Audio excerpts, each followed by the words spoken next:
Hello everyone, and welcome back to the Fignoob to Figmaster YouTube channel, your one-stop shop for everything Figma. In today's lesson, we're going to cover alignment. Now, alignment is something that's really important in making sure that your prototype looks good, but it also can help you make things look connected and make things look unified. So today, we're going to talk about how you can embrace the Figma tools and features that Figma offers, which will help improve and make your life a lot easier when talking about alignment. So if that's what you're interested in, let's get started. Right here, we have a page that may look somewhat familiar to you if you've watched our last video. I took all the information from our last video, but I accidentally messed it all up, and now it's out of order. But what I'm going to do is I'm going to use all of our alignment tools to make sure that everything is aligned all nice and pretty. So the first thing that I'm going to do to make my life easier is I'm going to use the ruler tool. So I'm going to do Shift R. As you can see, these rulers just appeared on the outside of the screen, and I can actually see that my web page is 0, right on line 0. And I can see that my page is about 1,000 pixels tall, which makes sense because the page is actually 1022, so it's close. This is kind of useful, but that's not the real purpose for why I'm using this ruler tool. So we have all of these different variables, and in the last video I talked about the importance of renaming everything so that it makes more sense. We have a frame and we have all the information. If all of this was just text, rectangle, rectangle, text, line, it would be a lot more complex, but because we renamed it in the last video, I have a better idea of what each one is. So I know that this is the footer, so that's going to be at the bottom. So I'm just going to really roughly just throw it in the page. I'm going to grab this one. This is the body, so I know it has to be in the middle. And then I know that this is the header, so it has to be up here. Now, based on the sizing, I can see that this one's smaller, and since it's the header, that means that this image probably goes with it. Could probably go on either side, but for now, we'll just drop it up there. We have a separator. Now, I know where it should go, but could go here, could go there. We'll just drop it there because I know that's where it's actually supposed to go. And then we'll see we have these last 3 things here. Now, we don't really have to worry about the order here. It's not super important. So let's just grab them and let's just drop them on our page. All right, so now everything's within our frame, which means that if I want to, I'm able to freely move all of them and they are all grouped together. That's nice. But we're gonna grab stuff and work on alignment. So I want this text box to be in the center of the page. Now you may have seen it while I was moving things around before, but what you're gonna look for is red lines. Those red lines are super important because that's Figma assisting you in making sure that everything is in the right spot. So I'm going to click and hold on this text box and I'm going to drag it until I get a big red line going across vertical over the page. Now that means that this is centered on the page. So if I let go, everything is centered. Now I can grab this bottom one because this also spans the same height and width, so I can do the same thing. So I'm going to just drag it, and I'm going to put it right in the middle, and now you can actually also see that when I'm holding that, I'm also getting lines showing that it is perfectly aligned with the right and the left side of my screen as well, of the upper text box as well. So then I'm going to grab this export button because I have it in the middle, and I'm going to align it so that it is also on that center line. And right now you can actually see that I am 50 pixels from the bottom and 50 pixels from the top text box. So I'm right in the middle, and that's perfect. That's exactly where we want to be because it's not closer to one or the other.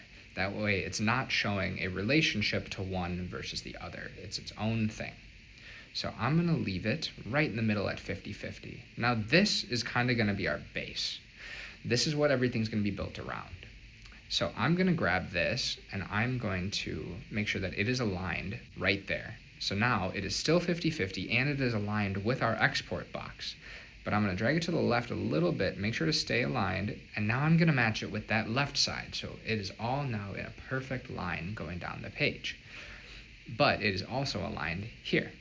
And finally, I'm going to take this download and I'm going to make sure that it matches with the left and with the other buttons next to it and let go.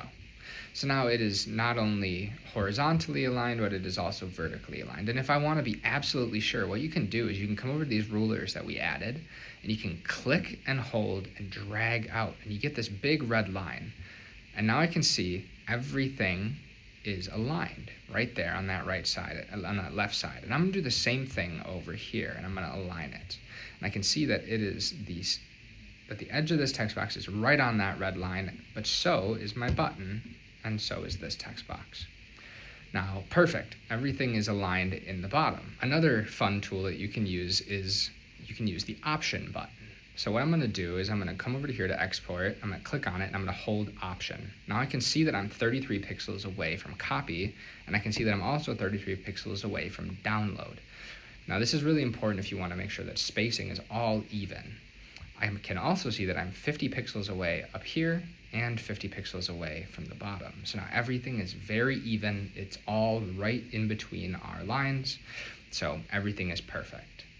Now I'm gonna come up here, and because this doesn't span the entire page, what I'm gonna do is I'm just gonna align it with that left red line.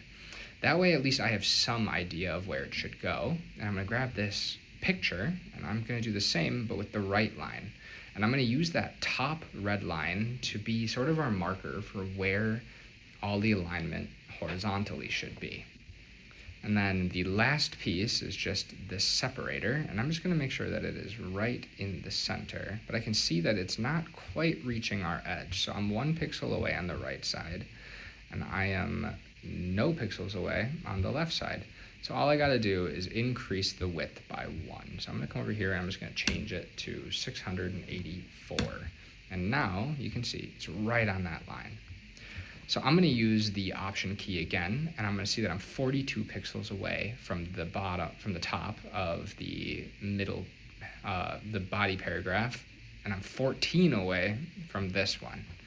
But as you can see right there, there's a lot of white space here. It's not right up to the text. So what you can do is you drag it up, and then it'll give you these little X's in the corner. I don't know if you can see that, but those X's mean that it's flush. That's as small as it goes before it starts affecting the text. So now that I'm right up flush against the text, I can now redo the option. I can see I'm 41 away from there, but I am 42 away from here. So what I can do is I can grab the text, and I can hold shift, and I can grab my image, and I just have to move it up by 1, and now I am 42 away and 42 away. So now everything is very evenly spaced on our page, and it uses the horizontal, as you can see there, everything is aligned, and the vertical rulers that allow us to have a better idea of making sure that everything is aligned. Now, one of the really nice things about these rulers is that they're visible to us while we're designing, but when you preview, they are not visible once it loads. So those red lines that you thought would be there are not. They don't show up, and it is just very nicely aligned now. If you're interested in downloading Figma, go to the link in my bio and try it for yourself for free. And if you liked this video and want to see more videos just like this, make sure to like and subscribe to the Fignoob to Figmaster YouTube channel. See you next time.